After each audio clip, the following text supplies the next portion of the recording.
अस्सलामु अलैकुम वरहमतुल्लाह। मैं हूं आपका मेज़बान अंसब कुरैशी और आप देख रहे हैं हैदराबाद न्यूज़ की खुसूसी ईद नशरियात ईद मेहरबा powered by rooftop and Big Mart. और सबसे पहले देखने वाले तमाम तर नाज़रीन को ईद उल फितर बहुत बहुत मुबारक हो। और अल्हम्दुलिल्लाह जिस तरह हैदराबाद न्यूज़ ने अपनी रिवायत को बरकरार रखते हुए आपको माह सयाम की 29 रोज़ा नशरियात दिखाई, उसी के बाद आज अल्हम्दुलिल्लाह हम एक मरतबा फिर हैदराबाद न्यूज़ के सेट से हैदराबाद न्यूज़ की स्क्रीन से आपके सामने मौजूद हैं। और ईद उल फितर का आज पहला दिन है और यकीनी तौर पे मुझे यकीन है कि आपने ये ईद उल फितर बहुत अच्छे अंदाज से गुजारी होगी। और आज मेरे साथ जो को-होस्ट मौजूद हैं उनके जानिब बढ़ते हैं। मेरे साथ मौजूद हैं सना उज़ैर। अस्सलाम वालेकुम। वालेकुम अस्सलाम। नाज़रीन, आप देख रहे हैं हैदराबाद न्यूज़ और ईद मेहरबा की ट्रांसमिशन लगा दी गई है रूफटॉप रेस्टोरेंट पे, जो कि स्पॉन्सर की गई है बिग मार्ट ने और रूफटॉप रेस्टोरेंट में। और हमारे साथ इस वक्त मौजूद हैं बहुत ज़बरदस्त शहर की मौजूद शख्सियात। तो आइए अपने मेहमानों की तरफ चलते हैं, उनसे बातचीत करते हैं। बिल्कुल, मेहमानों की जानिब हम ज़रूर जाएंगे, लेकिन उससे पहले सना मैं आपसे जानना चाहूँगा आपकी ईद कैसी गुजरी? जी, मेरी ईद तो बहुत ज़्यादा डिफरेंट गुजरी। पहले जब मैं अनमैरिड थी तो मेरी डिफरेंट थी ईद, और अब इस बार मेरी बहुत ज़्यादा डिफरेंट है। अनमैरिड लोगों का तो मसला ये है कि उनकी ईद तो सो के गुजर जाती है। जी जी। और शादी के बाद तो इंसान की लाइफ ही डिफरेंट हो जाती है। इंसान को अपने हस्बैंड को टाइम देना होता है और हाँ, फैमिली को भी मैनेज करना होता है और फ्रेंड्स को भी देखना होता है। तो आपको वो क्या कहते हैं, उनको शीर खोरमा बनाना आता है? शीर खोरमा बस मैं अभी सीख रही हूँ, सीख जाऊंगी इंशाल्लाह। चले, मतलब अगले साल ईद पर जो है वो हमारे डायरेक्टर न्यूज़ को शीर खोरमा भी मिल ही जाएगा जनाब वाली, तो मुझे यकीन है। और फिर जब उनको मिलेगा तो फिर हैदराबाद न्यूज़ के साइट पर जो लोग मौजूद हैं उनके लिए तो आना ही चाहिए, तो उनके लिए भी आएगा मेरे ख्याल में। जी, सबके लिए आएगा इंशाल्लाह। बिल्कुल जनाब वाली। और आज जो मेहमान हमारे दरमियान मौजूद हैं, जिस तरह से हम कोशिश करते हैं कि शहर हैदराबाद की वो मुअज़्ज़ज़ शख्सियात जिन्हें हम शहर हैदराबाद में देखते हैं और यकीनी तौर पर बहुत ज़्यादा एक्टिव देखते हैं, चाहे उनका ताल्लुक़ किसी भी शोबे से हो, चाहे फिर वो सियासत हो, वो समाजियात हो, वो हमारे पास जो है वो एंटरटेनमेंट हो, हमारे पास दीगर शोबे हों, तो आज भी इसी तरह से हमारे पास जो है वो मुख्तलिफ शोबे से ताल्लुक़ रखने वाले जो लोग हैं वो यहाँ मौजूद हैं। हमारे आज के जो पहले मेहमान हैं मैं उनका तारुफ़ करवाऊँगा, उनकी जानिब आगे बढ़ूँगा। आपका ताल्लुक़ पाकिस्तान तहरीक इंसाफ से है, आप रहनुमा है पाकिस्तान और सीनियर रहनुमा है पाकिस्तान तहरीक इंसाफ के, जबकि आप पीएस हैं एमपीए यानी मेंबर सूबाई असेंबली जनाब रेहान राजपूत साहब के। मेरी मुराद जनाब मोहम्मद आरिफ गफूर शेख साहब। अस्सलाम वालेकुम। वालेकुम सलाम। बहुत खैरियत से हैं आप? अल्हम्दुलिल्लाह जी। आपको ईद बहुत बहुत मुबारक हो। खैर मुबारक आप सबको भी, पाकिस्तान तहरीक इंसाफ की जानिब सबके पूरे स्टाफ को ईद मुबारक, और शहर हैदराबाद के अवाम को भी बहुत ईद मुबारक। बहुत शुक्रिया आपकी मोहब्बतों का। उन्हीं के साथ हमारे दरमियान मौजूद हैं और ये हमने बड़ा अछूता काम कर दिया है जी कि दोनों सियासी अफराद को एक साथ बिठा दिया है, क्योंकि ईद सबके लिए है और फिर मीठी ईद है, तो आज तो बड़ी मीठी मीठी बातें होनी है। हमारे साथ दूसरी शख्सियत मौजूद है, आपका ताल्लुक पाकिस्तान पीपल्स पार्टी से, आप इस वक्त टाउन चेयरमैन है मियाँ सरफराज टाउन के, जनाब मुस्तफ़ा बिलाल शेख। अस्सलाम वालेकुम। वालेकुम अस्सलाम। आप खैरियत से हैं सर? अल्हम्दुलिल्लाह, आपको भी खैरियत से होंगे? अल्हम्दुलिल्लाह, ईद बहुत बहुत मुबारक आपको। खैर मुबारक मेरी तरफ से आपको, आपके घराने को, पूरे हैदराबाद की न्यूज़ की इंतज़ामिया को, और जो भी कैमरा के अंदर देख रहा है सबको भी ईद उल फितर की बहुत बहुत मुबारकबाद। बहुत शुक्रिया, बहुत शुक्रिया। तफसीली बात भी मैं इनसे करूँगा। अगर मैं इस जानिब आगे बढ़ूँ तो हमारे दरमियान हमारी आज की तीसरी मेहमान जो कि खातून मेहमान है, आपका ताल्लुक़ भी समाजी फील्ड से बहुत ज़्यादा है। और जब हम देखते हैं माह रमज़ान में लोगों की खिदमत की बात आती है तो आप जो है वो तने तनहा भी मुझे लोगों को खिदमत दिखाई देती है, लोगों की खिदमत करती हुई। आपका ताल्लुक़ टैलेंट ऑफ पाकिस्तान से, आप चेयरपर्सन है टैलेंट ऑफ पाकिस्तान की, और उसके अलावा जो है वो आपका ताल्लुक़ मीडिया इंडस्ट्री से भी रहा। मेरी मुराद मोहतरमा सबीन जावेद साहिबा। अस्सलाम वालेकुम। वालेकुम अस्सलाम। ईद मुबारक आपको बहुत बहुत। ईद मुबारक आपको भी, और तमाम जितने भी इस वक्त पाकिस्तान में और ओवरसीज़ पाकिस्तानी, उन सबको दिल की गहराइयों से ईद मुबारक। बहुत शुक्रिया जी। और इन्हीं के साथ हमारे आज के चौथे मेहमान जिनका जो ताल्लुक़ है वो शोबिस से है। जी हाँ, शोबिस इंडस्ट्रीज और हैदराबाद का एक ऐसा उभरता हुआ सितारा जिन्हें आपने शहर हैदराबाद की अपनी एक फिल्म जो कि इस वक्त अभी भी अंडर प्रोसेस से बनाई जा रही है, उसमें आप उन्हें देखेंगे बतौर हीरो। उसके अलावा मल्टीपल चैनल्स पे मल्टीपल ड्रामा सीरीज़ में आपने इनको अहम किरदार अदा करते हुए देखा। शहर हैदराबाद का नाम आपने मुल्क पाकिस्तान में रोशन किया। मुल्क पाकिस्तान की स्क्रीन्स पर उभरते हुए सितारे की मानंद आगे बढ़े। मेरी मुराद जनाब शहजाद लियाकत। अस्सलाम वालेकुम। वालेकुम अस्सलाम। खैरियत से हैं आप? अल्लाह का बहुत बहुत शुक्र, और आप सब लोगों को ईद बहुत बहुत मुबारक हो।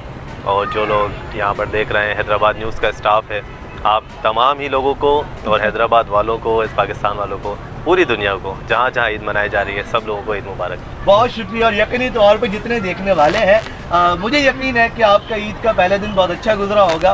उमूमी तौर पे मेरे साथ ये मसला है, ये मसला नहीं है, बेसिकली अलमिया है हमारा, क्योंकि हम पूरे रमज़ान जागते हैं, तो फिर माह रमज़ान के बाद जो ईद का दिन आता है, तो ईद की नमाज़ पढ़ने के फ़ौरन बाद जो है वो ज़रा आराम पसंद हम लोग बहुत है, वैसी पाकिस्तानी कौम है। तो मैं बात का आगाज़ करूँगा, चूँकि कहते हैं कि लेडीज़ फर्स्ट, तो अगर आपकी इजाज़त हो तो हम बात का आगाज़ करें सबीन जावेद से और इनसे गुफ्तगू करते हैं। जी मुझे बताइएगा, आपकी ईद कैसी गुजरी, किस तरह ईद गुजारती हैं? ईद तो आपको पता है कि नाम ही खुशियाँ बांटने का है, तो मेरी तो एज़ यूजुअल ज़ाहिर सी बात है, मुस्लिम्स हैं तो नमाज से ही शुरू होती है। नवाफिल के बाद फिर सबको घर में ईद मुबारक के बाद थोड़ा मीठा, वो लाजमी सी बात है कि शीर खुरमा है या दूसरे लवाजमात हैं। फिर मेरी एक ईद एक्टिविटी होती है, तो ईद एक्टिविटी हम करते हैं कुछ मखसूस किट्स के साथ। अच्छा। तो वो किट्स को हम जो है वो ईदी डिस्ट्रीब्यूशंस करते हैं अपनी टैलेंट ऑफ पाकिस्तान की तरफ से। उनके साथ मनाने के बाद फिर आपको पता है कि फिर तो ज़मीन भी आपकी, आसमां भी आपका है। आप ईद आप रिलेटिव्स के साथ मनाएं, दोस्तों के साथ मनाएं, अपने कज़न्स के साथ मनाएं, क्योंकि आप जब पूरा महीना काम करते हैं रमज़ान मुबारक में, एज़ यूजुअल हमारी ड्राइव चलती है, तो हमें टाइम नहीं मिलता कि हम कज़न्स या फैमिली से क्लोज़ हो। तो ईद ऐसा त्यौहार है कि आप अपनों से भी क्लोज हो जाते हैं। बिल्कुल ऐसा ही है। और यकीनी तौर पे हमारी कोशिश भी ये होती है, और बाज़ दफ़ा तो होता भी ऐसा ही है कि हमारे जो रिलेटिव्स होते हैं, रिश्तेदार होते हैं, उनसे हमारी मुलाकात भी ईद के दिन ही हो रही होती है। बाज़ दफ़ा तो लाइक पूरे महीने मुलाकातें नहीं होती, फिर वही होता है कि जो ईद का दिन होता है उस दिन तमाम तो लोग इकट्ठे हो जाते हैं, हम लोग बैठते हैं, गुफ्तगू करते हैं, खाना पीना होता है। तो यकीनी तौर पर और जो है वो इसी बात को आगे बढ़ाऊँगा, मुस्तफ़ा बिलाल शेख की जानिब आगे बढ़ूँगा। हमने इनको बड़ा एक्टिव देखा शहर हैदराबाद में, माह रमज़ान हो या उसके अलावा कोई भी त्यौहार हो, वैसे भी एज अ टाउन चेयरमैन अपनी जिम्मेदारियों को बखूबी निभा भी रहे हैं। सर मुझे बताइएगा, माशाल्लाह आपकी ईद कैसी गुजरी? अल्हम्दुलिल्लाह बहुत अच्छी गुजरी। और जिस तरह से अमूमन मैं समझता हूँ कि 50 to 60% लोगों की, जो नौजवान लोगों की सोकर गुजरती है, और हमारी जो है नौजवानी के अंदर बहुत ज़्यादा ही जाग कर नौजवानी के अंदर ये जुमला यहाँ जो है ना वो मैंने पकड़ लिया जी। तो ये जाग कर गुजर रही है, वो इस वजह से क्योंकि चांद रात से ही हम लोग का जो सिलसिला है वो स्टार्ट हो जाता है। तमाम मियाँ सरफराज टाउन में आने वाले जितनी भी ईदगाहें, मस्जिदें, मदारिस और जितनी भी खानकाहें, तो उनको ख़ास तौर पे क्लियर रखना, साफ़ सुथरा रखना, हमारे जो नमाजी हजरात हैं उनको किसी भी किस्म का मसाइल का सामना ना हो, उनके लिए पहले से हम इंतज़ाम मुकम्मल करके रखते हैं। और ईद उल फितर के दिन हम फजर से लेके और जब लास्ट होम स्टेट वाली नमाज उठती है 10 साढ़े 10 बजे, तब तक स्टैंड बाय रहते हैं। फिर उसके बाद जो हमारा सिलसिला स्टार्ट हो जाता है, लाजमी सियासी लोग हैं तो लोगों का एक रश जमे गफीर घरों पर आता है, लोगों से मुलाकात होती है, लोगों के साथ शीर खुरमा, मिठाई, लोगों से ईद मिलना। तो इस सिलसिले के अंदर पूरा जो रूटीन है हमारा, लोगों से मुलाकात करना, लोगों के साथ कुछ उनके मसले मसाइल हैं वो हल करने के अंदर वो दिन हमारा जो गुजरा है। हाँ बिल्कुल ऐसा ही। और यकीनी तौर पे ये बहुत ज़रूरी भी है मेरे ख्याल में कि जो है वो ईद के दिन पे ज़्यादातर चूँकि आवाम का एक हजूम होता है, नमाजियों की एक तादाद होती है, तो उसको मैनेज करना बहुत बड़ी बात है। फिर चूँकि हम ये देखते हैं कि आपका जो टाउन का इलाका है वहाँ तो पूरी रात फिर वो बाज़ार भी है, तो लोगों का वैसे हजूम बहुत है, तो बहुत ज़्यादा कचरा भी, तो दीगर चीज़ें भी, उसको भी आप लोग मैनेज करते होंगे? बिल्कुल बिल्कुल 100% मैनेज करने की हर मुमकिन कोशिश करते हैं, क्योंकि हमारे यहाँ ईद उल फितर की जो हमारे टाउन मियाँ सरफराज में पहली नमाज है वो तकरीबन 6:15 साढ़े 6 बजे स्टार्ट है। अच्छा जी हाँ, तो हम तब से जो है इसका आगाज़ कर देते हैं। हमारी टीम स्टैंड बाय वहाँ रहती है, उससे भी 1 घंटे पहले से वहाँ चूना करना, सफाई करना, बाकायदा वॉश करवाना। अच्छा। क्योंकि टाउन मियाँ सरफराज के अंदर जितनी भी ईदगाहें जो रोड्स पर होती हैं उन्हें हम फायर ब्रिगेड से साफ़ करवाते हैं, बाकायदा केमिकल से। अच्छा। ताकि जितने भी नमाजी हजरात हैं जब वो सजदे में जाए तो वो खुशबू महसूस हो। तो हम इसके लिए ख़ास तौर पर इंतजाम करते हैं, फायर ब्रिगेड से सफाई वगैरह करवा कर, और जो इमाम होते हैं जहाँ के मुकर्रिन उनसे हम और ज़्यादा मालूमात लेते हैं कि किसी किस्म के अगर मसाइल हैं, साउंड सिस्टम है और इंतजामात हैं, वो भी हमारी तरफ से ही दिया जाता है। वाह जी वाह, बहुत अच्छी बात है जी। और ये यकीनी तौर पे काबिल सताइश अमल है। मैं ये कहूँगा कि अगर इस तरह की चीज़ हो रही है और होनी भी चाहिए। जनाब आरिफ गफूर साहब यहाँ मौजूद हैं, मैं उनकी जानिब आगे बढ़ूँगा। पाकिस्तान तहरीक इंसाफ से सर आपका ताल्लुक़, और फिर ख़ास तौर पर अगर मैं बात करूँ तो मेंबर्स हुआ असेंबली जनाब रिहान राजपूत साहब के, आप PS भी हैं, तो एक मसरूफ शेड्यूल, चूँकि एक सूबाई असेंबली के मेंबर के साथ रहना जी। और फिर उनके साथ साथ चीज़ों को मैनेज करना, किस तरह ईद का दिन गुजारते हैं? जी बिस्मिल्लाहिर्रहमानिर्रहीम, इय्याका नअब्दु व इय्याका नस्तईन।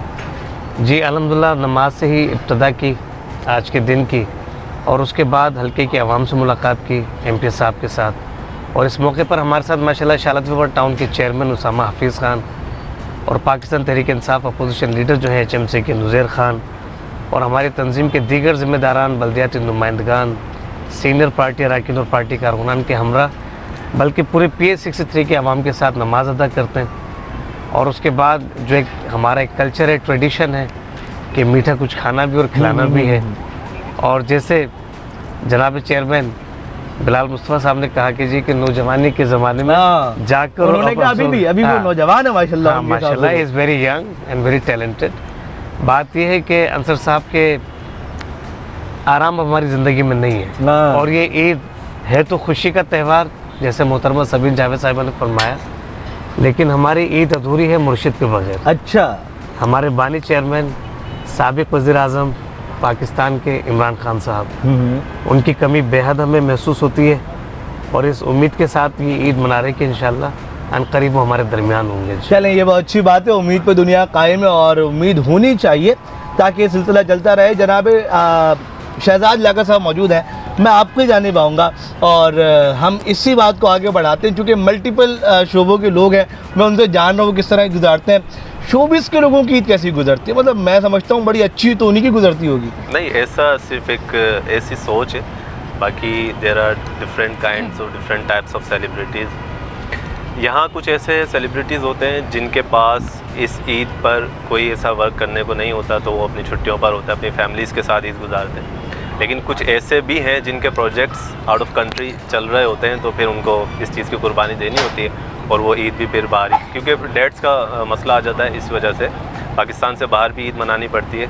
लेकिन ओवरऑल देखा जाए तो ज़्यादातर पाकिस्तान में ही गुजरती हैं। और इसके अलावा क्योंकि शोबिज़ इंडस्ट्री एक ऐसी इंडस्ट्री है जो आपको एंटरटेन करती है, जिस तरह आप हैं और भी हैदराबाद के काफ़ी सारे एंकर्स हैं, तो शोबिज़ पर्सनैलिटीज़ की जो ईद होती है ना, वो ज़्यादातर इन सेट्स पर ही गुजरती है। जैसे आज हम पूरा दिन गुजार चुके हैं, लेकिन हमें आपके पास रात को आना, तो इसीलिए मजबूरी है आपकी। हाँ बिल्कुल और मुझे आना पड़ा, और आई कांट रिफ्यूज़, मैं बिल्कुल मना नहीं कर सकता, क्योंकि ये मेरा घर है, तो मुझे बहुत अच्छा लगता है। तो शोबिज़ के जितने भी लोग हैं तकरीबन इसी तरह ईद अपनी गुजारते हैं, और ज़्यादातर TV सेट्स के ऊपर उनकी ईद गुजरती है। लेकिन ये भी एक अच्छा एक्सपीरियंस होता है, और इसमें बहुत मज़ा आता है, क्योंकि हम सब एक फैमिली की तरह होते हैं, और वहाँ पर भी एक फैमिली जैसा माहौल बना के हम अपनी ईद गुजारते हैं। बिल्कुल ऐसा ही है। और बहुत सारे लोग ये समझते हैं शायद कि बैक कैमरा ज़िंदगी बड़ी अच्छी है, बड़ा मज़ा आ रहा होता है, लेकिन वो जो बैक कैमरा सिस्टम है वो बहुत अलग होता है,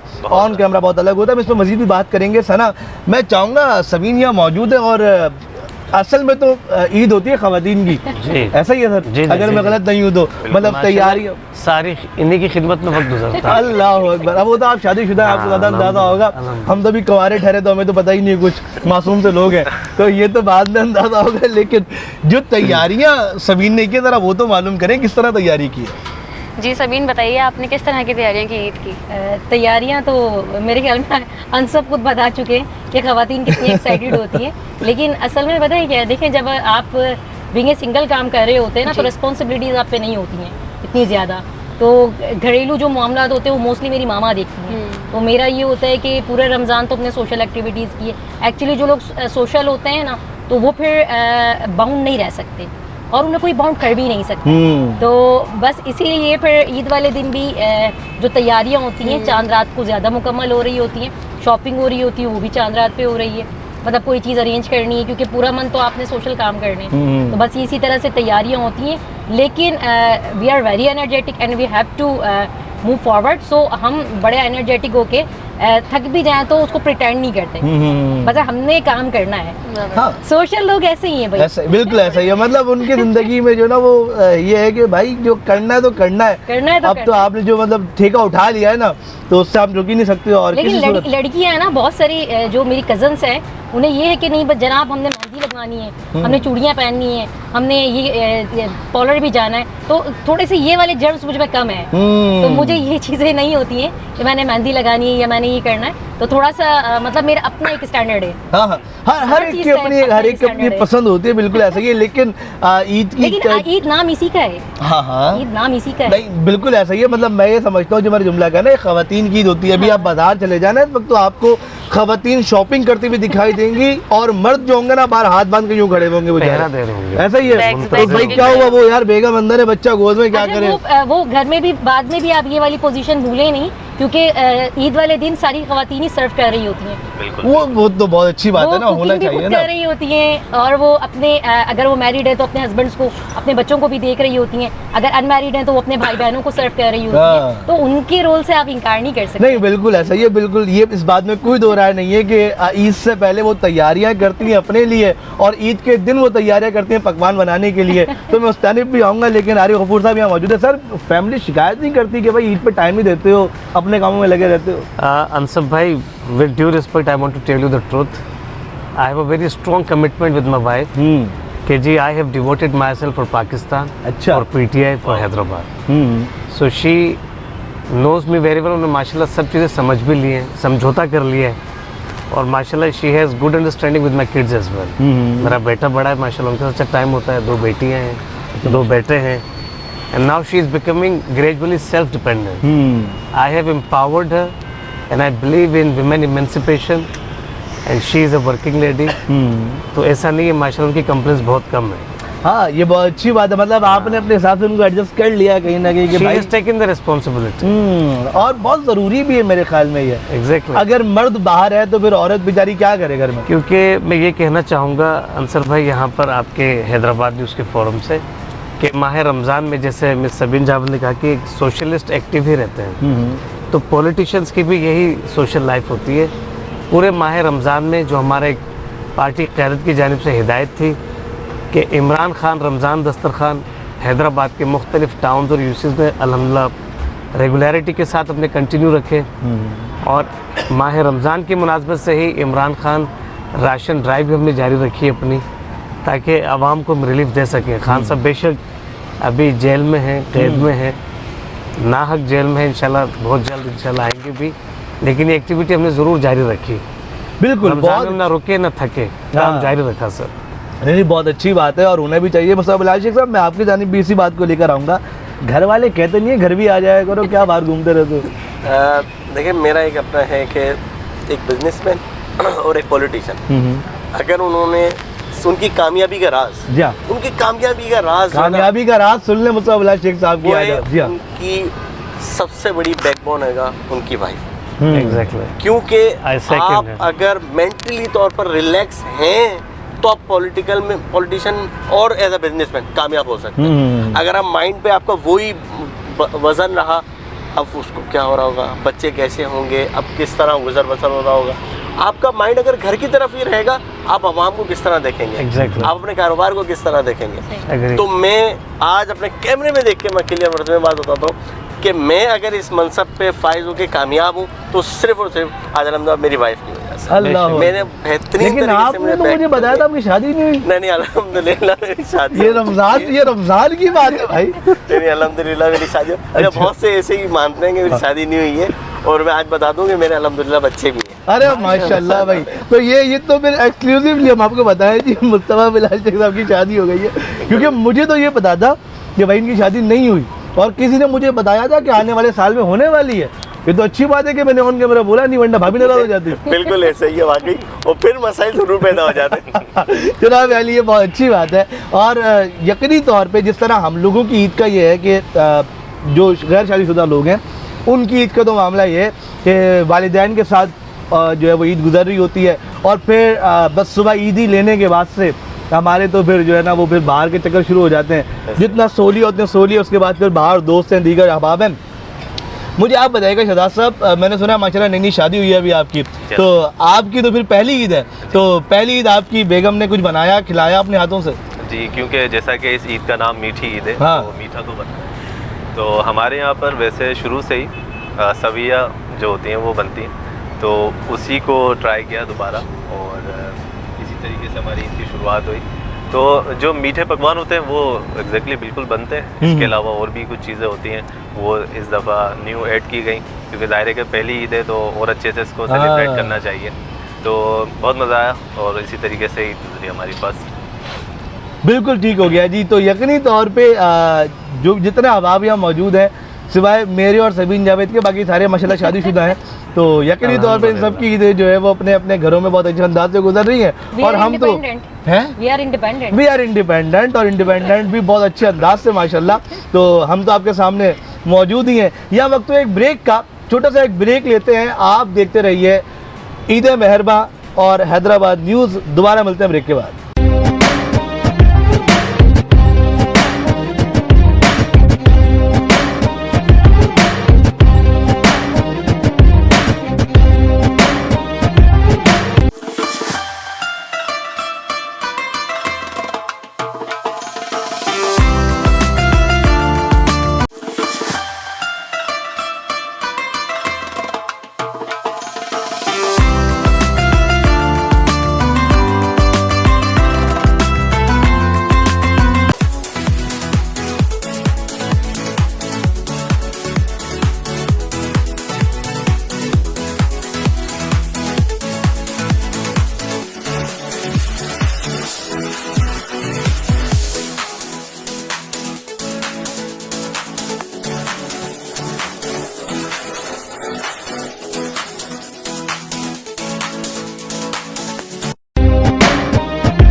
वेलकम बैक नाज़रीन। हैदराबाद न्यूज़ की खुसूसी ट्रांसमिशन ईद मेहरबा जारी है, पावर्ड बाय बेग मार्ट और रूफटॉप रेस्टोरेंट के साथ। और हमारे साथ बहुत ज़बरदस्त मेहमान मौजूद हैं, आइए उनसे सवालात करते हैं। जी सबीन बताइए, और कैसी गुजरी आपकी ईद? ईद तो एज़ यूजुअल जैसी गुजरती है हर साल वैसे ही गुजरी है। और ईद ज़्यादातर कोशिश ये होती है कि फैमिली रिलेटिव्स के अलावा कुछ ऐसे किड्स हैं जिनकी सरपरस्ती हम लोग कर रहे हैं ना, तो उन किड्स के साथ जाकर उनको ईदी दे के सेलिब्रेट हम करते हैं। तो वो वाला एक कंटेंट मैं कहती हूँ कि मैं ही नहीं, चाहे आप ऑफ द कैमरा हो या ऑन कैमरा आप बात कर रहे हैं, वो सबको ये काम करना चाहिए। तो वो एक्टिविटी, और फिर उसके बाद फिर हम टेंशन फ्री आप आउटिंग भी करें, आप आराम भी करें, ईद को जिएँ, क्योंकि ईद का नाम ही खुशियों को बांटना और खुशियों को फैलाना है। तो मैं बिल्कुल फ्रैंकली मैं कोशिश करती हूँ कि मेरे जो नाराज़ दोस्त हैं उनसे ज़रूर मिल लूँ, क्योंकि ईद ऐसा मौका है जब नाराज़गियों को ख़त्म किया जाता है। तो इस तरह से ईद गुज़रती है हमारी। और ये नहीं सिर्फ यहाँ तक ही नहीं, बल्कि सोशल कुछ ऐसे हमारे दोस्त होते हैं जिनकी यहाँ हम दावतों पे इनवाइट भी होते हैं, और बाज़ दफ़ा हम भी ऐसे कुछ रख रहे होते हैं प्रोग्राम्स जिनमें हम खुद उनको बुलाते हैं। तो इसी तरह से कोऑर्डिनेशन के साथ ईद चलती रहती है। कोशिश करते हैं कि ईद के अंदर वर्किंग को ना लेकर आएँ, क्योंकि ईद के अंदर जब आप वर्किंग को लेकर आएंगे तो डेफिनेटली फिर वो आप वही रूटीन आपकी चलती रहेगी। तो ईद को चिल करें, बहुत अच्छी चीज़ है। और ये बात देखें, तमाम तर जो देखने वाले मेरे दोस्त हैं जिनसे मैं नाराज़ हूँ वो सुन लें, तो मुझसे मिलने आए या फिर मुझे दावत दें। और जितने लोग बैक कैमरा मुझे सुन रहे हैं चीज़, तो भी समझ जाए आपने दावत देनी है। जनाब मैं बात को आगे बढ़ाता हूँ, और जो है वो हम जो है वो आरिफ गफूर साहब यहाँ मौजूद हैं। सर आपको जाने पाऊँगा, सबीन ने बहुत अच्छी बात की। आप जो है वो चूँकि रेहान राजपूत साहब के साथ होते हैं और वो इस वक्त मेंबर सूबाई असम्बली हैं, तो मुझे बताएं एक मेंबर सूबाई असम्बली किस तरह अपनी ईद गुजारता है? जी बिस्मिल्लाहिर्रहमानिर्रहीम, या का नाम तो ये जी बिल्कुल हमारे मुंतखब मेंबर सूबाई असम्बली सिंध जनाब मोहम्मद रेहान राजपूत, जो कि लतीफ़ाबाद हैदराबाद के एमपी हैं, उनकी ईद भी बिल्कुल एक सियासी और अवामी अंदाज में ही गुज़रती है।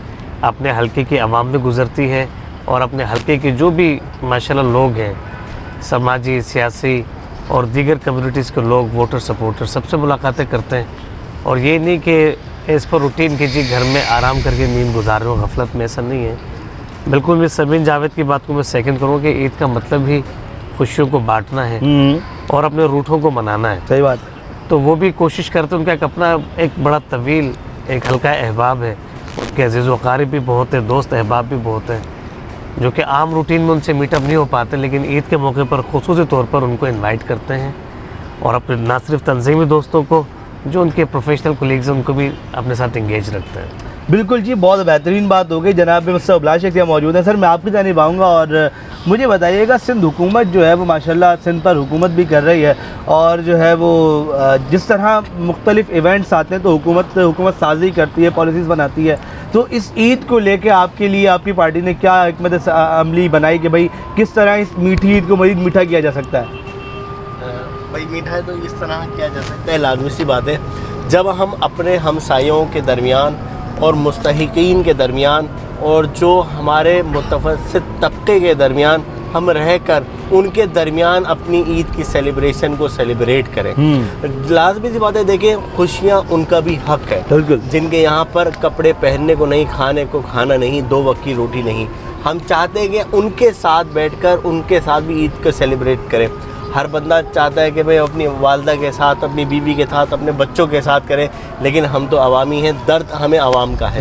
तो हम तो चाहते हैं उन्हीं के साथ हैं कि जिन्हें ज़रूरत हो हमारी, हम हों उनके साथ। तो ज़्यादातर अमूमन हमें जो है जनाब चेयरमैन बिलावल भुट्टो ज़रदारी साहब की तरफ से यही इंस्ट्रक्शंस हैं, जाओ आवाम में रहो, आवाम के काम करो, आवाम के काम आ जाओ। बिल्कुल, और ये बहुत अच्छी बात है कि आवाम में रहना भी चाहिए, आवाम की खिदमत भी करनी चाहिए। सबीन जावेद यहाँ मौजूद हैं और हमने पूरे रमज़ान देखा कि आप जो है वो लोगों में इफ्तार भी करवाती थी, इफ्तार बांटने खुद भी जाया करती थी। ये जो जज्बा था ये किस वजह से था, क्या चीज़ थी जो आपको इस जज्बे तक लेकर आती थी? बस ये वो कहते हैं ना कि खिदमत मखलूक का एक जज्बा था और वो है, ये एक फीलिंग्स हैं। और मेरी कोशिश ये होती है कि देखें, जब आप वर्किंग करते हैं ना तो कुछ मोटिवेशनल एक्टिविटीज़ होनी चाहिए। जैसे कि हम टैलेंट ऑफ पाकिस्तान की तरफ से जो एक्टिविटीज़ करते हैं, हम उस पर डिफरेंट डेज सेलिब्रेट करते हैं। ठीक है, हमने इसी रमज़ान मुबारक में वुमेंस डे सेलिब्रेशन भी की, उससे पहले हमने जो है वो चिल्ड्रंस डे सेलिब्रेशन भी की थी, हमने वर्ल्ड सॉइल डे भी मनाया। तो जब रमज़ान के दिन है, बेसिकली अगर हम मुसलमान हैं तो हमें चाहिए कि हम ये दिन भी सेलिब्रेट करें। तो ये दिन सेलिब्रेट करते हुए और मैंने ये पैगाम दिया कि देखें, हम बहैसियत मुसलमान सिर्फ अपने घर में रोज़े नमाज तो अदा करते हैं, लेकिन हम ये खुद जो एक जज्बा है खिदमत का वो भी रखते हैं। और कुछ काम ऐसे होने भी चाहिए कि जो आपके लिए सदका जारिया भी हों। और माशाल्लाह ये चल रही है मेरी ड्राइव। पहले जब मैं चली थी अकेली चली थी, और अब अल्लाह का शुक्र है कि मेरे साथ मेरे मेंबर्स भी होते हैं, और अगर नहीं भी होते तो मैं बॉक्सेस बनाकर और ख़ुद से जो है वो ड्राइव पे जाके डिस्ट्रीब्यूशन कर देती हूँ। ये बहुत अच्छी बात है जी। और यकीनी तौर पे इंसान के अंदर काम करने का अगर जज्बा हो और खिदमत खल्क का जज्बा हो तो यकीनी तौर पे बहुत कुछ कर सकता है। सर मैं आपके जानिब दोबारा आऊँगा, और जो है ना वो हम अब इस सिनेरियो में एक चीज़ बहुत ज़्यादा देखते हैं, वो ये है कि बेरोज़गारी, नौकरियों का फुकदान बहुत ज़्यादा बढ़ता जा रहा है, महंगाई बहुत ज़्यादा हद से तजावुज़ कर गई है। तो इन तमाम तर मामलात को कंट्रोल करने के लिए, क्योंकि हम तो ये सुनते भी हैं कि आइंदा आने वाले जो इलेक्शन है उसमें बिलावल भुट्टो साहब जो है वज़ीर आज़म भी बन जाएंगे मुल्क के, तो क्या आप लोगों की हिकमत अमली इस चीज़ को है कि आप इस महंगाई को काबू कर सकें? बिल्कुल, ये हिस्ट्री रही है कि पाकिस्तान पीपल्स पार्टी जब भी इक़्तिदार के अंदर आई है तो उसने जॉब क्रिएट की हैं और निचले तबके तक जॉब को डिलीवर भी करा है। आज भी सिंध के अंदर अल्हम्दुलिल्लाह बहुत ज़्यादा जो है हर सेक्टर के अंदर जॉब्स क्रिएट की गई हैं, चाहे वो लोकल गवर्नमेंट्स हों या दूसरी जगह पर हों, कमीशन के थ्रू हो, गैर कमीशन के थ्रू हो। सबसे ज़्यादा अगर किसी जमात ने जॉब दी है किसी को तो वो पाकिस्तान पीपल्स पार्टी है। अभी भी पाकिस्तान पीपल्स पार्टी के चेयरमैन महबूब चेयरमैन बिलावल भुट्टो ज़रदारी साहब ने आई लव सिंध के नाम से जो ऐप लॉन्च की है, उसका मकसद भी यही है कि बेरोज़गारी को ख़त्म करना, कि जो भी लोग अगर प्राइवेट सेक्टर भी किसी को जॉब देना चाहता है तो उस ऐप के थ्रू भी दे सकता है। इवन यहाँ तक कि गवर्नमेंट की भी अगर कोई जॉब लॉन्च होगी तो उसी ऐप के थ्रू होगी। हर बंदा, अब जानते हैं कि ज़्यादातर अमूमन हर बंदा, दूसरा बंदा, नौजवान सोशल एक्टिविटीज़ के अंदर सोशल पे वो आ चुका है। तो इसी चीज़ की उसको ज़रूरत थी, क्योंकि अखबारात अब लोगों के पास पहुंच में नहीं है, कोई चीज़ जो है अब जो तमाम तर डिजिटल हो गई है। तो बिलावल भुट्टो ज़रदारी साहब की यही थिंकिंग है, यही सोचे, वसी सोच के वो मालिक है अल्हम्दुलिल्लाह। एक ऐप के थ्रू वो उन्होंने लॉन्च किया है। उनका यही है, अब विज़न यही है कि सिंध से बेरोज़गारी को ख़त्म करना, और इंशाअल्लाह आने वाले वक्त के अंदर जब वो कमान करेंगे, पूरे पाकिस्तान के वज़ीर आज़म पाकिस्तान बनेंगे, तो इंशाअल्लाह पूरे पाकिस्तान से बेरोज़गारी भी ख़त्म होगी और पाकिस्तान इंशाअल्लाह उरूज की मंजिल। चलें जी, ये बहुत अच्छी बात है, हम देखेंगे क्या होने वाला है। जी आपके पास कोई सवाल है? जी मेरा सवाल है शहजाद लियाकत से। जी हाँ। जो कि एक बहुत ज़बरदस्त एक्टर हैं, तो मैं उनसे पूछना चाहूँगी कि एक्टिंग में आपका जो एक्सपीरियंस है वो कैसा रहा, एक्टिंग हैदराबाद और कराची को अगर कंपेयर किया जाए? अच्छा, कंपेयर किया जाए तो बहुत ज़्यादा फ़र्क है, और हैदराबाद में अभी उतने ज़राए नहीं बन गए जिसकी वजह से हमें सीखने को ज़्यादातर मिले। तो यहाँ का जितना भी फ़नकार बरादरी होती है और एक्टर्स होते हैं, या जो डायरेक्शन में जाना चाहते हैं, जिस तरह मैं भी गया था, तो यहाँ पर अपॉर्चुनिटीज़ उतनी नहीं है जो होनी चाहिए।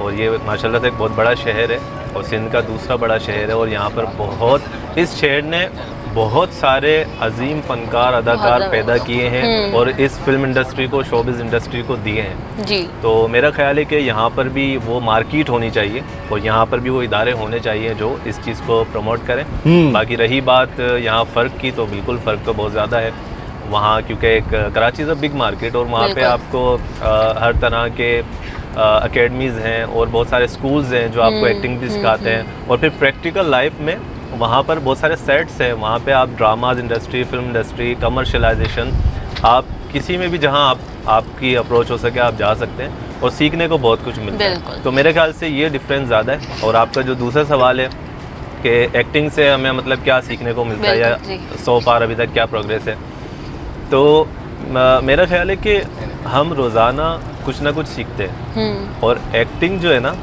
बेसिकली जब हम एक्टिंग कर रहे होते हैं तो हम किसी और इंसान का कैरेक्टर हम अपने अंदर ले आते हैं, ठीक है, तो हम उसकी लाइफ को जी रहे होते हैं। सही बात है। और अपनी लाइफ को भूल जाते हैं, हमारे साथ क्या टेंशन है या हम खुश हैं या गम, लेकिन हमें जैसा कैरेक्टर दिया जाता है और जो स्क्रिप्ट हमें प्रोवाइड की जाती है फिर हम उसके मुताबिक चल रहे होते हैं। हम हमारे एक्टर्स की या ऐसे मिसाल ले लें कि एक सादा गिलास में सादा पानी है और उसमें आप कोई भी रंग भर दें तो वो उसी रंग का हो जाता है। तो हम भी जब कोई कैरेक्टर परफॉर्म करते हैं तो हम उसके बारे में सीखते हैं, उसकी हिस्ट्री को पढ़ते हैं और उसको परफॉर्म कैसे करना है ये चीज़ें सीखते हैं। तो सो फार अभी सीखना जारी है। बिल्कुल ठीक हो गया जी। परफॉर्मेंस की बात हो सर मैं आपकी जानिब आऊँगा, और परफॉर्मेंस के लिए तो आप लोग भी बड़े जो है ना मुतारिक रहते हैं कि पाकिस्तान की परफॉर्मेंस बेहतर हो जाए। तो पाकिस्तान तहरीक इंसाफ के जो चेयरमैन है यानी कि इमरान खान साहब, वो इस वक्त चूँकि कैद में, जेल में, तो क्या उम्मीद है कब तक वो दोबारा आवाम के बीच में होंगे? जी अंसब साहब, बिल्कुल आपने बहुत अच्छी बात की कि खान साहब अभी फ़िलहाल कैद में हैं, लेकिन मैं एक बात कहना चाहूँगा कि इस वक्त वो वाहिद फ़र्द 26 करोड़ अवाम में जो आज़ाद है। अच्छा, बाकी पूरी कौम कैद में है, अपने फ़ैसलों में आज़ाद नहीं है। वो कैद में रहकर भी अपने मुल्क और कौम की बेहतरी का सोचते हैं। चाहे हमारे मरकज़ी सतह पर अपोजिशन लीडर उमर अयूब साहब, वो पाकिस्तान की आवाज़ बनते हैं। मरकज़ में रहकर सिंध में होने वाली ज़्यादती के ख़िलाफ़ वो आवाज़ उठाते हैं। दरिया सिंध पर बनने वाली गैर कानूनी नाजायज़ 6 कैनालें, उनके ख़िलाफ़ सबसे पहले तहरीरी तौर पर जो एक रेजोल्यूशन लेकर आए वो पाकिस्तान तहरीक इंसाफ के अपोजिशन लीडर उमर अयूब साहब लाए। और सिंध में भी पाकिस्तान तहरीक इंसाफ की जानिब से सिंध असम्बली में शब्बीर कुरैशी साहब ने, जो कि हमारे वहाँ पर पार्लिमानी लीडर हैं, तो ये देखिए कि खान साहब का विज़न पूरी कौम के लिए नज़र आ रहा है। चाहे वो बलूचिस्तान में हमारी माएँ बहनें जो उठाई जा रही हैं, निहत्ती ख़वातीन जो अपने लापता, अपने मग़वी नौजवानों की बाजियाबी की आवाज़ उठाती हैं, उनके लिए प्ले कार्ड लेकर बैठी होती हैं। अफसोस, सद अफसोस के निज़ाम उनसे भी डरता है, उन्हें भी गिरफ़्तार कर लेता है। तो उनके लिए भी खान साहब ने पूरी सपोर्ट वहाँ पर दी है बलूचिस्तान में कि उन मज़लूमों की आवाज़ बने। और जैसे पाकिस्तान में भी मसाइल हैं, महंगाई हो, बेरोज़गारी हो, बिल्कुल मेरे फाजिल दोस्त जनाब बिलाल मुस्तफ़ा साहब ने कहा कि जी बिल्कुल इनकी जमात का एक ये मोटो रहा है कि रोटी, कपड़ा और मकान। मैं माजरत के साथ कहना चाहूँगा कि कौल और फ़ेल में बहुत बड़ा तज़ाद है। इसी शहर हैदराबाद में एक सहाफ़ी ख़ुदकुशी कर लेता है बेरोज़गारी की वजह से। यहाँ पर शादीशुदा नौजवान ख़ुदकुशी कर लेते हैं। आखिर ऐसा क्या हो रहा है कि जो लोग परेशान हैं? उन्होंने कहा कि हम अपनी ईद गुजारते हैं ऐसे सफ़ेद पोशों के दरमियान जिनको ये चीज़ें मैसर नहीं हैं। तो मैं मौसूफ़ से कहना चाहूँगा कि सिंध में आप 17 साल से मुस्तकिल हुकूमत में हैं, तो आपकी बेसिक्स तो लोगों को डिलीवर कर दें। ठीक है, आई लव पाकिस्तान या I love Sindh application introduce करवा दी, क्या उससे अनएम्प्लॉयमेंट का इशू रिजॉल्व हो गया? I disagree sir. तो पाकिस्तान तहरीक इंसाफ अपनी सतह पर जो भी अल्लाह पाक ने भी, अभी आपको पता है कि हम अपोजिशन में हैं, चाहे मरकज़ की बात हो, चाहे पंजाब की बात हो, चाहे सिंध की, यहाँ पर हम जो पॉसिबल है आवाम की आवाज़ उठाते हैं। आप आएँ, खैबर पख्तूनख्वा की बात कीजिए, अल्हम्दुलिल्लाह वहाँ पर हम हुकूमत में हैं, लोगों के लिए वहाँ पर सेहत कार्ड की सहूलत मौजूद है, वहाँ पर दीगर सहूलियात मौजूद हैं। वहाँ जो हमारे मुसाफिर हैं उनके लिए वहाँ पर बहुत अच्छी सहूलियात हैं, नौजवानों के लिए रोज़गार की सहूलत हैं, तालीमी सहूलियात हैं। तो अल्हम्दुलिल्लाह पीटीआई डिलीवर कर रही है, जिस कैपेसिटी में पॉसिबल है कर रहे हैं। बिल्कुल ठीक हो गया। मुस्तफ़ा बिलाल साहब, मैं इस तरफ जाऊंगा कि कराची में हम देख रहे हैं कि जो मेयर कराची हैं बैरिस्टर मुर्तज़ा वहाब, उनकी जो परफॉर्मेंस है वो काफ़ी बेहतर दिखाई देती है। वो जिस तरह स्पोर्ट्स के और दीगर शोबों में काम कर रहे हैं, हैदराबाद में भी मेरा नहीं ख्याल कि थोड़ी सी मज़ीद तवज्जो की ज़रूरत है। काशिफ़ शोरो साहब अगर थोड़ी तवज्जो दें तो मज़ीद बेहतरी आ सकती है हैदराबाद में। अल्हम्दुलिल्लाह, hero of Hyderabad, father of city, mayor Hyderabad जनाब काशिफ़ खान शोरो साहब जिस तरीके से अनथक मेहनत और अपनी काविशों से 24/7 आवाम में रहकर डिलीवर करने की कोशिश कर रहे हैं, इसकी मिसाल पिछले 40 साल में नहीं मिलती। ये आपके सामने है कि कोई सा भी इशू हो वो उनके फिंगर टिप्स पर मौजूद है, वो हल करने की हर मुमकिन कोशिश करें। लेकिन देखिए, कराची का जो मेयर है, वो कराची की जो उनका बजट है उसमें ज़मीन और आसमान का फ़र्क है। यहाँ पर टोटल बजट जो पूरा हैदराबाद को डिलीवर हो रहा है वो 19 करोड़ रुपए है, ठीक हो गया, और जो कराची को है वो अरबों रुपए के अंदर है। अच्छा जी हाँ, तो वाज़ेह तौर पे फ़र्क तो यहाँ आ जाता है। मुझे एक बात का बता रही कि पूरे हैदराबाद को 19 करोड़ रुपए के अंदर हमने तमाम लोगों की सैलरी भी देनी है, हमने पेंशन भी अदा करनी है, इनकेशमेंट भी इसी से देनी है, और फिर आगे का सिलसिला जो है महदूद वसाइल के अंदर इसी के अंदर रहते हुए हमने चलाना है। तो उसी को रहते हुए भी मेयर हैदराबाद जनाब काशिफ़ खान शोरो साहब अभी तक इस तकरीबन 2 साल हम लगा सकते हैं, क्योंकि अगर हलफ से लगाएं तो 19 जून ठीक हो गया, तो 2 साल हम इनका लगा लेते हैं। 2 साल के अंदर इस वक्त तक पूरे हैदराबाद के अंदर तकरीबन 1.5 से 2 अरब रुपए का वो काम करा चुके हैं अपने पर्सनल बजट से, ठीक हो गया। यहाँ के बहुत सारे जो टाउन से हमारे 9 टाउन हैं, हर टाउन के अंदर उन्होंने तकरीबन भी मैं समझता हूँ कि पर यूसी अगर लगाया जाए, पर यूसी के अंदर उन्होंने किसी को 50 करोड़ का दिया है, किसी को 40 करोड़ का दिया है, किसी को 5 करोड़ का दिया है, किसी को 2 करोड़ रुपए का दिया है। हर यूसी को तो नहीं दिया, लेकिन हर टाउन को ज़रूर दिया है। फिर टाउन के अंदर रहने वाली 4 यूसियाँ 5 यूसियों को दिया है। और अब जो NIT होने जा रही है पूरे हैदराबाद की 160 यूसियों के अंदर, जबकि हर यूसी के चेयरमैन को 12 लाख रुपए मिल रहे हैं, उसके बावजूद भी मेयर हैदराबाद हर यूसी के अंदर अब 50 लाख रुपए की NIT करवा कर देने वाले हैं और हैदराबाद चेंज होने वाला है। देखिए, हम ये बोलते हैं कि क्रिटिसाइज़ करने लग जाते हैं कि फ़ौरन एकदम क्या 2 साल में, क्या 2 साल में बहुत कुछ किया है, बहुत कुछ किया, डिलीवर किया। आज अभी देखें कि जो हमारा ये रिंग रोड बनने वाला है, ऑटोबान रोड, अगर ये बन जाएगा तो आप देखिएगा, अल्लाह करे बन जाए। ये देखिए, जब मेयर हैदराबाद है तब स्टार्ट हुआ है ना। ये प्रोजेक्ट कोई छोटा प्रोजेक्ट नहीं है, 15 किलोमीटर का प्रोजेक्ट है। इसके अंदर पुल भी शामिल है और इसके अंदर वो ड्रेनेज लाइन डाली जा रही है कि 300 मिलीलीटर भी अगर बारिश एक वक्त के अंदर हो जाए तब भी पानी वहाँ स्टे नहीं करेगा, पानी ऑटोमेटिकली जाके वो दरिया के अंदर जाकर गिरेगा। उसके अंदर इस तरह का सिस्टम लाया जा रहा है। हमेशा से आपने देखा कि 40 साल के अंदर कहीं पर भी थोड़ी सी भी बारिश हो, कभी भी दूसरे दिन कारोबार नहीं चला। इस बार क्या ऐसा हुआ? नहीं हुआ। आपने हमेशा देखा कि बकरीद के अंदर जब यहाँ पर एलआईसी होती थी, एक एक हफ्ता रखी रहती थी। क्या इस बार ऐसा हुआ? नहीं हुआ। चेंज आया है। आपकी आंखों ने, आपके कैमरा ने, हैदराबाद न्यूज़ ने इस चीज़ को माना कि वाकई मेयर हैदराबाद ने डिलीवर करा है। बाकी वक्त अभी बाकी है मेरे दोस्त, अभी वक्त पूरा होने दे। आप ही के ज़मान पर मैं कहूँगा। अच्छा, इस बार जो वो हुआ, हमारा इजलास हुआ, मैं ऑन रिकॉर्ड दिखा सकता हूँ। अपोजिशन लीडर्स ने, अपोजिशन पे बैठने वाली बेंचेस ने मेयर हैदराबाद की तारीफ़ की है और मेयर हैदराबाद को इस खड़े होकर उन्होंने तारीफ नहीं बोला, यार मेयर हैदराबाद ने इस बार वाकई डिलीवर करा है। और जिस तरीके से मेयर हैदराबाद अपोजिशन लीडर्स की बेंचेस की सुनते, वो आज से पहले ऐसा कभी नहीं हुआ। बिल्कुल ठीक हो गया। मैं इस बात को यकीनी तौर पे हम जब ईद ट्रांसमिशन के अलावा जब कोई गुफ्तगू करेंगे। जी जी जी जी, के लिए माजरत। हाँ, जैसे कि माशाल्लाह बिलाल मुस्तफ़ा साहब का पीपल्स पार्टी से ताल्लुक़ है और मेरा पाकिस्तान तहरीक इंसाफ से, चूँकि मैं भी हैदराबाद का रिहायशी हूँ और मेरी यानी कि जो मेजॉरिटी में फैमिली है वो कराची में है। मैं माजरत के साथ कहना चाहूँगा कि अब तक मेयर हैदराबाद, जो ख़ुद को मेयर हैदराबाद समझते हैं, basically he is the mayor of तास्माबाद। उन्होंने कुछ डिलीवर नहीं किया, नो प्रोजेक्ट फॉर हैदराबाद। चाहे हमारा वो जनाब अली सच्चल सरमस टाउन हो, नो इन्वेस्टमेंट ओवर देयर। सिर्फ एक 15 किलोमीटर की एक आप सड़क का कह रहे हैं, माहाना जहाँ पर 19 करोड़ रुपया आता हो, 2 साल में तकरीबन 4 अरब रुपया हो जाता है। बाकी हैदराबाद कहाँ गया हमारा, प्रेटाबाद का क्या होगा? बाकी जो हमारे नेरून कोर्ट है उसका आप हालात देख लीजिए, हुसैनाबाद टाउन को देख लीजिए, वहाँ पर इन्हीं की जमात के माशाल्लाह टाउन चेयरमैन है, उसकी हालात, उसकी गलियाँ, उसकी सड़कें देखें आप, लोगों के हालात देखो। कराची के लोग जो पूरे पाकिस्तान की मईशत में कंट्रीब्यूट कर रहे हैं, पूरी इकोनॉमिक हब है हमारा कराची, 70% रेवेन्यू जनरेट करके देता है कराची। वहाँ कराची का शहरी पानी की बूंद बूंद को तरस गया जनाब।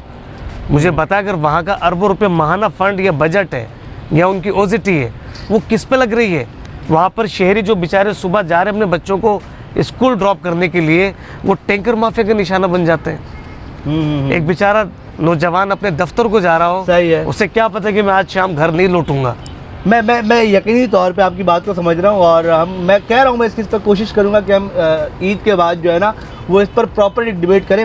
लेकिन इस बात में कोई दो राय नहीं है कि एक तरफ अगर पाकिस्तान तहरीक इंसाफ के जो चेयरमैन हैं वो काम कर रहे हैं, तो मुझे ये भी याद आता है कि मानसून की बारिशों के वक्त आपके जो टाउन चेयरमैन है उसामा हफीज़, उन्होंने तारीफ़ की थी मेयर काशिफ शरोसाफी की, जो है ना इस बारिशों में मेयर साहब ने मैं बड़ा सपोर्ट किया। ये उनका ऑन रिकॉर्ड बयान हमारे पास हैदराबाद में चला था। बिल्कुल है, हमारे एमपी को मैं ऑन रिकॉर्ड कहना चाहूँगा कि एमपी रेहान राजपूत ने भी डीसी हैदराबाद ज़ैनुल आबिदीन मेमन के साथ मिलकर बाकायदा चीज़ें यहाँ पर मैनेज की थी। मेयर साहब was missing, but MP Rehan Rajput was there, HMC opposition leader Nuzair Khan was there, और जो हमारे टाउन शालतबाद टाउन के जो चेयरमैन हैं उसामा हफीज़ खान, अल्हम्दुलिल्लाह मैदान में थे, आवाम के दरमियान थे और इन मसाइल को हल कर रहे थे। अपनी मदद आप मैं इस चीज़ पर मजीद गुफ्तगू करूँगा। यहाँ वक्त तो एक ब्रेक का छोटा सा ब्रेक लेते हैं, आप देखते रहिए ईद मेहरबान हैदराबाद न्यूज़ के साथ।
वेलकम बैक नाज़रीन, हैदराबाद न्यूज़ की खुसूसी ट्रांसमिशन ईद मेहरबान जारी है रूफटॉप रेस्टोरेंट पे, जिसको स्पॉन्सर किया है बेगमार्ट और रूफटॉप रेस्टोरेंट में, और हम पाम साइड रेस्टोरेंट पे मौजूद है और हमारे साथ ज़बरदस्त शख्सियात मौजूद है। चलिए जी अनसब। जी बिल्कुल, और मुझे यकीन है कि आपको मज़ा आ रहा होगा नशरियात में। जी बहुत ज़बरदस्त। और एक तो बिलाल भाई, आरिफ भाई बैठे हैं, सबीन बैठी है, शहजाद भाई बैठे हैं, माहौल बड़ा अच्छा है यहाँ का।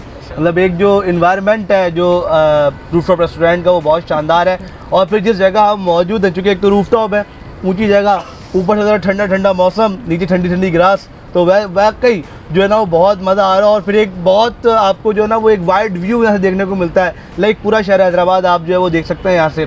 तो बहुत ही शानदार अंदाज से रूफटॉप रेस्टोरेंट काम भी कर रहा है और बहुत प्यारा व्यू भी आपको दे रहा है। तो जनाब अली हम बात को आगे बढ़ाएंगे, और अब चूँकि वक्त कलील है, बातें तवील हैं, और बातें बहुत ज़्यादा तवील हो जाती हैं जब हम बात से बात निकालते हैं। तो और मुझे यकीन है कि ईद का दिन है, आप नशरियात भी देख रहे होंगे और साथ साथ काम भी कर रहे होंगे, और चूँकि रात का वक्त है तो आपको कहीं भूख भी लग रही होगी, खाना भी खा रहा होगा, चीज़ें भी होंगी, तो बहुत सारी चीज़ें एक साथ चल रही होती हैं ईद के दिन। और यकीनी तौर पे इन मेहमानान को भी कहीं ना कहीं तो जाना होगा। हमारे साथ कब तक बैठे रहेंगे, तो हम चलते हैं यहाँ पर मैसेजेस की जानिब, और मैं जो है वो बात का आगाज़ करूँगा शहजाद साहब से। शहजाद साहब, क्या पैगाम हमारे लोगों को देना चाहेंगे, और एज आ शोबिस पर्सन, जो लोग शोबिस में आना चाहते हैं, जो ये ख्वाब देखते हैं कि वो बड़े होकर कोई एक्टर वैक्टर बन जाएंगे, तो उनको क्या पैगाम देना चाहेंगे, किस तरह अपनी लाइफ को सेट करें?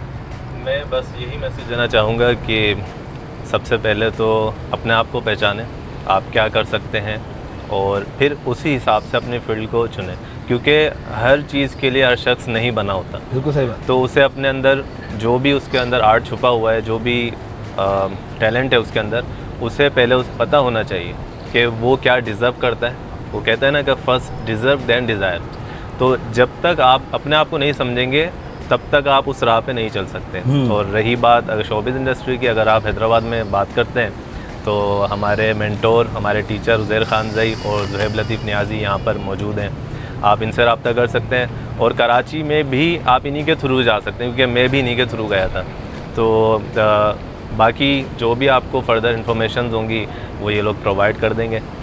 और यहाँ पर आप सब ने एक सवाल हम सब से किया है, लेकिन आप एग्री करेंगे कि हम सब भी एक सवाल तो बनता है इनसे करना कि अनसब भाई आपकी ईद कैसी गुजरी है। अरे वाह भाई वाह, क्या मुश्किल सवाल कर लिया आपने। है ना सर, एग्री करते हैं ना? इन्होंने हमसे पूछा है लेकिन हमने नहीं पूछा, सबने बताया। अब आपको भी बताना चाहिए। मेरी ईद बड़ी आसानी से गुजर जाती है। मतलब वो इस तरह है सिलसिला कि सुबह उठ के बस ईद की नमाज़ पढ़नी है, उसके बाद घर वालों को पता पूरे रमज़ान के तो जागे में, तो जो है ना वो जो बिस्तर पर जाके लेटते हैं, तो फिर शायद शाम को 7-8 बजे के करीब कोई आँख खुलती है तो हमारे एक मामू हैं, उनकी दावत होती है, वहाँ जाके खाना खाते हैं, खाना खा के दोबारा के सो जाते हैं बस। ज़बरदस्त। तो ईद मेरी टोटल सोने में गुजर जाती है। यहाँ के बाय यहाँ का बाय नहीं, यहाँ तो देखिए मजबूरन आना पड़ा ना, वरना नॉर्मली जो है ना, क्योंकि ये मेरी ईद की पहली नशरियात है तो मैं यहाँ मौजूद हूँ, वरना इससे पहले मैं नशरियात ईद की नहीं किया करता था।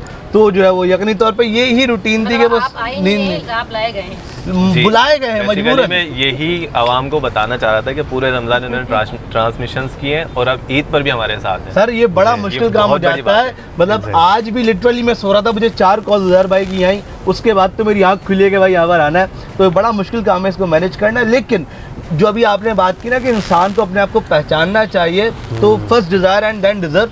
तो जिस चीज़ के लिए आप कोशिश करते हैं ना, फिर अल्लाह कुरान में कहता है कि मैं इंसान को वो चीज़ दे देता हूँ। तो Exactly. हम जब किसी फील्ड को चुन लेते हैं, किसी जगह चले जाते हैं, तो फिर हम कोशिश करते हैं कि वो काम अपना 100% करें, उसके बाद फिर वो नसीब पर है कि वो किसको क्या मिलता है। जनाब आरिफ गफूर साहब, मैं पूछा नहीं पाऊँगा, क्या पैगाम हमारे लोगों को देना चाहिए? जी, मैं पाकिस्तान के अवाम को, बल्कि पूरे आलम इस्लाम में रहने वाले तमाम मुसलमानों को जनाब साबिक वज़ीर-ए-आज़म पाकिस्तान इमरान खान साहब की जानिब से और हमारे मुंतखब MP रेहान राजपूत की जानिब से यही पैगाम देना चाहूँगा कि ईद की खुशियाँ अपने लोगों पर तकसीम करें, दोस्तों से मुलाकातें करें और बिलखुसूस अपने उन अजीज़ व क़ारिब को ज़रूर विज़िट करें जिनको हम रूटीन में विज़िट नहीं कर पाते। तो अपनों के लिए ज़रूर वक्त निकालें और कोशिश करके, अगर आपके इलाके में कोई करीबी अस्पताल है तो वहाँ पर जो पेशेंट्स उनके साथ अटेंडेंट, उनसे मुलाकात करें।